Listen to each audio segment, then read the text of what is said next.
I have no idea what happened, but it cut me off. So this will have to be a part two. But I say, what's your superpower?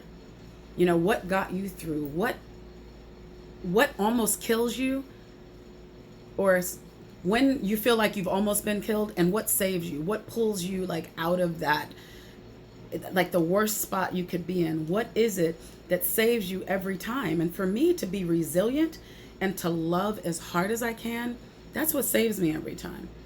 And that is my story. I'm sticking to it because it has saved me every single time. And, you know, being in an environment where everything is toxic, it's almost like I got to a point where I felt like I was afraid that my dreams were going to slip away. Like all my life, I wanted to be this, you know, amazing actor. I want to be this humanitarian who speaks to people all over the world and tells stories and shares love. And, you know, this is all that things that I strive to do, even if it's on this small platform or when I'm performing on stage or whatever it is, however I can be of service, I've wanted to do that. But when you are in an environment on top of all of the other painful things that are happening, going on, when you have all of this going on, you can feel like your dreams are slipping away. You can feel like anything that you're passionate about just is not thriving, but it won't thrive in a negative environment. Just like they say, positive things won't happen in a negative mind. I mean, a lot of this shit sounds cliche, but it's the truth. You know, I believe that coming back and sharing that, hey, someone can work really hard to, you know, I'm performing, I'm doing this, you know, the work that artists do behind the scenes, no one sees what we go through mentally, emotionally, and physically. It's not like I just go every day and do a job that I love doing. I'm not on set day in, day out, which those are my goals, you know, is to be free. And the freedom to me is to do what I want to do, when I want to do it, with whom I want to do it, and where I want to do it. And that is why I am taking the time to put myself first.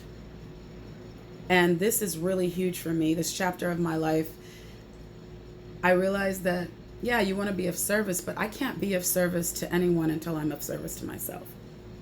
And that means really, really taking the time to put myself first and not give a damn what anyone else thinks.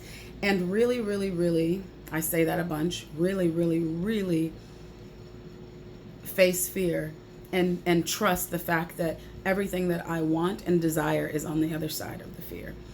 And these are things that I talk about, I share, you know, I talk about the 21 days of mental diet, all of these different things. It's like I've had to go back and listen to myself and follow my own directions. And sometimes we have to check ourselves, you know, but what I do know for sure is that, you know, taking action it's the antidote for despair.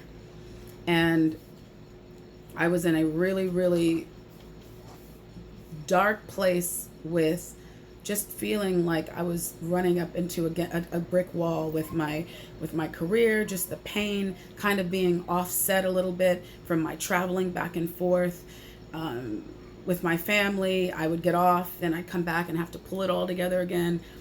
And I realized, listen, what do you want more than anything in the world? For my entire life, I wake up every day wanting to perform, wanting to share, wanting to do the same thing. So that lets me know that I cannot abandon that. That lets me know that, okay, you got to get back on this horse and ask myself, I ask myself, what do I want more than anything in the world? And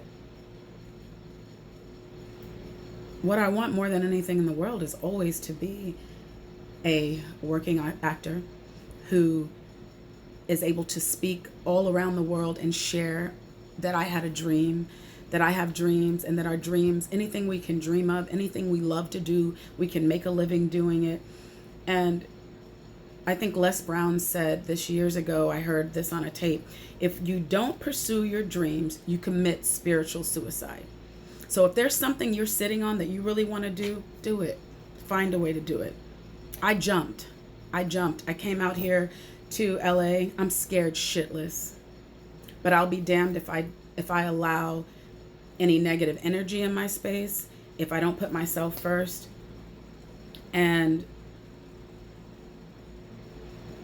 if I don't just keep going. You know, number one for me, and Jim Rohn says this, you have to work harder on yourself than you work on anything. Yes, I want my career, I want all of these different things, but I know that I must work harder on me than I work on anything else. And that means starting off with my, you know, my hour of power, my daily purge, which is my book journal that will be coming out, where I'm journaling daily, my goals, writing down what I'm grateful for, because me just being grateful really, really reminds me that, hey, you do have a lot to be grateful for. Your health, this beautiful sunshine, the weather. I mean, they're very basic things, but all of this is what keeps us above water at times, and that's what's kept me above water. Again, I'm going to cut this a little bit short, but I want everyone to this, like I said yesterday, this is holding me accountable to myself, to you. And I always say, let's do this together. You know, dare to dream. Ask yourself, what do you want more than anything in the world?